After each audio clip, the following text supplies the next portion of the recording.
La bomba ya ha explotado. Los peleadores de la UFC están hartos, se han unido y le están plantando cara a Dana White por el dinero, por el poder y por años de sentir que los usan y los tiran. En este video vas a ver cómo un acuerdo de $7 millones lo cambió todo, como los que se suben al octágono siguen cobrando migajas, como un escándalo de apuestas encendió todas las alarmas, por qué el FBI ha tenido que entrar en escena y qué están preparando los peleadores para forzar a la UFC a pagarles lo que creen que merecen. Quédate hasta el final, porque vas a entender números, tratos secretos, filtraciones de sueldos y la verdadera razón por la que Dana White está explotando en público como nunca antes. Dana White no es cualquier jefe. Es el tipo que agarró una empresa casi muerta y la convirtió en un monstruo mundial. Bajo su mando, la UFC pasó de shows pequeños a llenar estadios, a vender millones de pagos por visión y a tener campeones que se volvieron leyendas. Durante años, cada gran pelea, cada knockout brutal, cada guerra en el octágono llevaba su sello. Cuando había récords de audiencia, él estaba delante. Cuando llegaban los cheques enormes de televisión, también. La UFC se convirtió en una máquina de hacer dinero y Dana fue el capitán de ese barco. Pero mientras la marca subía, muchos peleadores miraban sus cuentas bancarias y veían otra realidad. La empresa llegaba a más de $1.300 millones de ingresos al año, pero el porcentaje que terminaba en los bolsillos de los luchadores se quedaba atascado alrededor de un 18 a 20%. En otras ligas grandes, como la NBA, los jugadores se llevan casi la mitad de todo lo que genera la competición. Aquí, los que se parten la cara por dentro de la jaula se conforman con una parte muy pequeña del pastel. Esa comparación empezó a doler cada vez más. Entonces llegó el movimiento que lo desató todo, el acuerdo multimillonario con Paramount Global. Un trato de 7 años, unos $1.100 millones por año a cambio de los derechos de casi todo el contenido de la UFC. Eventos numerados, noches de pelea, programas especiales, todo bajo un mismo paraguas, con algunas veladas grandes emitidas en abierto para millones de personas. Sobre el papel sonaba perfecto, más dinero, más visibilidad, más ojos viendo las peleas. Dana White salió a hacer entrevistas y vendió el acuerdo como un sueño para los peleadores. Dijo que con ese dinero, las bonificaciones subirían, que la exposición sería brutal, que los sueldos subirían como ya habían subido otras veces. Aseguró que los famosos bonos por rendimiento, esos premios extra después de cada evento, iban a ser más grandes. Las recompensas van a aumentar, venía a decir. Y muchos fans se lo creyeron al principio. Pero mientras Dana hablaba de oportunidades, otros miraban las cifras con lupa. Analistas y periodistas empezaron a preguntar, si entran miles de millones nuevos, ¿por qué no se habla de un porcentaje fijo para los peleadores? ¿Por qué no se habla de compartir ingresos como en el baloncesto o el fútbol americano? ¿Por qué no se anuncia un cambio real en el mínimo que cobra un peleador por salir a pelear? Esa duda empezó a crecer. Varios nombres pesados del deporte lo dejaron claro. Leyendas del Salón de la Fama criticaron el trato, diciendo que era malo para el poder de negociación de los peleadores. Excampeones reclamaron sueldos que permitieran vivir solo de pelear, sin tener que buscar trabajos extra. Ellos veían otra cara del negocio, contratos donde los puntos de pago por visión desaparecían o se reducían, mientras la empresa firmaba acuerdos gigantes con plataformas y cadenas. En redes sociales, el tema se puso feo rápido. Cada vez que Dana decía que los peleadores estaban mejor que nunca, aparecían capturas de pantalla de supuestos pagos, peleadores de cartelera principal llevándose unos $20.000 después de impuestos, preliminares cobrando $10.000 por presentarse y otros $10.000 por ganar. Cifras que, para alguien que tiene que pagar entrenadores, nutrición, médicos y campamentos completos, no parecen de estrella mundial. Los comentarios se llenaban de frases tipo, genial que suban los bonos, pero el sueldo base sigue siendo de miseria. Dana, fiel a su estilo, respondió con dureza. Dijo que la gente no tiene ni idea de cómo se maneja este negocio, que los peleadores pueden decir cuánto ganan si quieren, que nadie está obligado a guardar silencio. Soltó su frase clásica, si no te gusta cómo trabajamos, monta tu propia empresa. Para él, los números hablaban, más de $300 millones en pagos totales a peleadores en un año. Pero para muchos, ese número no justificaba lo que veían en los cheques individuales. Mientras la UFC presumía de récords y de acuerdos de nivel Liga Mayor, otra realidad se hacía más visible. Muchos peleadores estaban en deuda, otros tenían 2 trabajos y algunos sobrevivían como podían entre campamento y campamento. Esa mezcla de éxito brutal arriba y tensión económica abajo creó el caldo de cultivo perfecto para algo mucho más oscuro. Porque cuando combinas contratos bajos, carreras cortas y tanto dinero moviéndose alrededor, la tentación aparece. Y eso fue exactamente lo que explotó meses después, un escándalo de apuestas que no solo puso a un peleador en el ojo del huracán, sino que obligó a la UFC a llamar nada menos que al FBI. Un solo combate levantó sospechas en las casas de apuestas, los mercados se volvieron locos, se congelaron pagos y la carrera de un luchador se hundió en cuestión de horas. Todo eso mientras la discusión sobre el dinero seguía en el aire. Y ahí es donde la historia da un giro brutal, porque ese caso de apuestas no fue solo un pequeño escándalo. sacó a la luz testimonios de peleadores que contaban que les habían ofrecido sobornos, que habían recibido mensajes extraños, que alguien intentó comprar el resultado de un combate. No todos aceptaron, pero solo el hecho de que estas ofertas existan ya dice mucho del nivel de desesperación que hay en ciertos niveles de la plantilla. Vamos a ver cómo se conectan todas estas piezas: el acuerdo de 7.700 millones, los sueldos tan bajos, el escándalo de apuestas, la entrada del FBI y hasta una demanda millonaria contra la UFC que terminó en cientos de millones en compensaciones para antiguos peleadores. Todo está ligado y todo tiene un punto en común: el dinero y quién se lo queda. Y atento, porque esto es solo el comienzo de lo que vas a ver en este video. Si quieres entender por qué los peleadores se han unido contra Dana White, qué números se están moviendo detrás de cámara y cómo puede cambiar la UFC, quédate hasta el final. Y ya que estás aquí, si te gusta este tipo de contenido, suscríbete, dale like al video y déjame tu comentario diciendo de qué lado estás, con los peleadores o con la empresa. Lo que encendió la mecha no fue solo el acuerdo gigantesco con Paramount, fue lo que significaba un cambio total en cómo se reparte el dinero dentro de la UFC. Y aquí está el giro que nadie vio venir. Este nuevo sistema hacía que los peleadores perdieran algo clave: el poder. Antes, un luchador grande podía negociar puntos de PPV y convertir una noche en una fortuna. Con el nuevo modelo, esos puntos prácticamente desaparecían. Y cuando pierdes tu única arma para negociar, empiezan los problemas. Mientras Dana White sonreía en entrevistas diciendo que los peleadores van a ganar más, los analistas notaron algo inquietante. La UFC estaba ganando más que nunca, pero el porcentaje para los peleadores seguía clavado en el mismo sitio. Año tras año. Como si el pastel creciera, pero la porción de los luchadores se quedara igual. Para muchos, fue la primera señal de alarma seria. A esto se sumó otra bomba. Con el nuevo acuerdo, la empresa cobraba miles de millones garantizados sin depender de cuántos PPV vendiera cada estrella. En pocas palabras, la compañía ganaba lo mismo, ganara quien ganara, vendiera quien vendiera. Y cuando una empresa no necesita que tú generes millones para ellos, negociar se vuelve casi imposible. Las redes sociales explotaron. Fans celebrando el acuerdo, sí, pero otros preguntando algo que dolía: ¿dónde está la parte para los peleadores? Y peor aún, empezaron a circular capturas de supuestos pagos que mostraban realidades duras: peleadores de cartelera ganando menos de lo que muchos imaginaban, preliminares viviendo con contratos de 10 y 10, deportes con riesgo extremo que pagaban cifras que no cuadraban con una industria multimillonaria. Excampeones, leyendas, veteranos, muchos empezaron a decir lo mismo: si la empresa gana como una liga grande, ¿por qué los peleadores no cobran como atletas de una liga grande? Y la comparación era brutal. En la NBA, los jugadores se llevan casi la mitad de lo que genera la liga. En la UFC, la cifra ni se acercaba. Dana White reaccionó como siempre, con dureza. Dijo que los peleadores podían mostrar su sueldo cuando quisieran, que nadie los obligaba a callar. Dijo que todo funcionaba como debía funcionar. Pero en los gimnasios, detrás de cámaras, la realidad era distinta. Muchos peleadores sobrevivían con trabajos extra, dando clases, conduciendo de noche, mientras se preparaban para combatir frente a millones de personas. Y cuando tienes una carrera corta, un riesgo altísimo y un sueldo que no siempre te llega para cubrir todo, empieza a aparecer algo peligroso: la tentación. En un deporte lleno de apuestas, lleno de dinero circulando alrededor, el peleador que menos gana es el más vulnerable. Y eso fue exactamente lo que explotó después. En una noche cualquiera, en un combate menor, las casas de apuestas detectaron algo raro: apuestas gigantes entrando de golpe por un resultado muy específico. Las cuotas se movieron como locas. Saltaron las alarmas. La empresa llamó al peleador implicado. Él lo negó todo. La pelea siguió. Y el resultado dejó a todos mirando la pantalla con cejas levantadas. Al día siguiente, las casas de apuestas congelaron pagos. La comisión retuvo la bolsa del peleador. Y la UFC llamó al FBI. Y justo ahí, cuando parecía que no podía ponerse más oscuro, empezaron a hablar peleadores que habían estado callados durante años. Historias de ofertas raras, mensajes sospechosos, propuestas para arreglar combates. No porque quisieran traicionar al deporte, sino porque la vida económica de muchos de ellos es tan frágil que cualquier oferta parece una salida.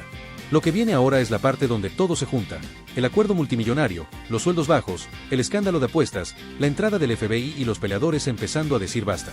Lo que va a pasar a partir de aquí no solo revela cómo funciona el dinero en la UFC, revela por qué Dana White está explotando como nunca. Lo más impactante del escándalo no fue la pelea sospechosa ni las cuotas cambiando. Fue lo que ocurrió después, cuando los peleadores empezaron a hablar sin miedo. Fue como abrir una compuerta que llevaba años bloqueada. De repente, voces que nunca habían dicho nada se animaron a contar lo que vivieron en silencio: ofertas inesperadas, conversaciones incómodas, propuestas que parecían salir de la nada, gente que aparecía sin dar explicación intentando comprar resultados. No eran historias sueltas, eran patrones. Lo interesante fue que estas confesiones no venían de superestrellas, sino de peleadores que llevaban años luchando por mantenerse en la plantilla. Algunos reconocían que habían recibido ofertas que superaban de lejos su sueldo por una sola noche. Y eso fue lo que dejó claro que el problema no era un solo combate raro, era todo un ambiente donde la presión económica empujaba a algunos a zonas peligrosas. Mientras todo eso salía a la luz, Dana White estaba lidiando con otro fuego igual de intenso, la reacción pública. No solo por la pelea sospechosa, sino porque las revelaciones mostraban algo mucho más grande. Cada historia sobre sobornos potenciales era un recordatorio de que había peleadores que no podían darse el lujo de decir no sin pensar dos veces en el alquiler, las deudas o la comida del mes. Y ahí entran los números más duros. Informes internos, encuestas privadas y testimonios repetidos mostraban una realidad incómoda. Muchos peleadores arrastraban deudas, otros trabajaban en 2 empleos y algunos dependían de trabajos extra para sostener su carrera. No eran casos aislados. Era una parte significativa del roster. Un porcentaje demasiado alto para un deporte que genera cientos de millones cada año. Cuando el FBI entró en escena, el impacto fue inmediato. Las investigaciones no solo estaban centradas en un combate, sino en detectar si había redes detrás de ese tipo de acercamientos. Analizaron patrones en apuestas, movimientos de dinero, contactos entre peleadores y personas externas, y posibles vínculos entre distintos gimnasios o intermediarios. Lo que parecía algo aislado se convirtió en una operación de alcance mucho mayor. El caso explotó mediáticamente porque tocó el núcleo del deporte, la credibilidad. No había nada más peligroso para una empresa como la UFC que la sombra de que un resultado no fuera auténtico.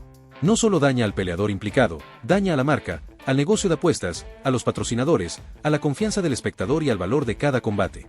En paralelo a todo este caos, ocurrió algo que la empresa no esperaba: los peleadores empezaron a unirse como nunca. No con pancartas ni discursos políticos, sino hablando entre ellos, compartiendo experiencias y comparando contratos.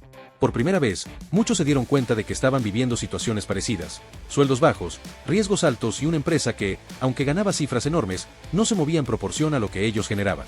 Ese ambiente de unidad fue creciendo, alimentado por algo más grande que un escándalo: las consecuencias de una demanda histórica que llevaba más de 10 años moviéndose en los tribunales y que, justo en ese mismo periodo, alcanzó un resultado multimillonario. Cuando los primeros pagos empezaron a llegar, muchos peleadores retirados recibieron dinero que llevaban años diciendo que les correspondía. Para algunos fue un cierre emocional después de una carrera sacrificada. Para otros, un recordatorio doloroso de cuánto habían perdido durante los años en los que la empresa subía y ellos no. Ese precedente legal no solo entregó dinero a los antiguos peleadores, cambió cómo pensaban los actuales. Les demostró que, cuando se presentan juntos, pueden conseguir algo. Que la empresa no es intocable. Que el sistema puede cambiar. Esa mezcla de justicia atrasada y presente turbulento hizo que la conversación interna entre peleadores cambiara de tono. Ya no se trataba solo de pedir mejoras, se trataba de exigirlas. A partir de ese punto, el foco dejó de estar solo en el escándalo de apuestas.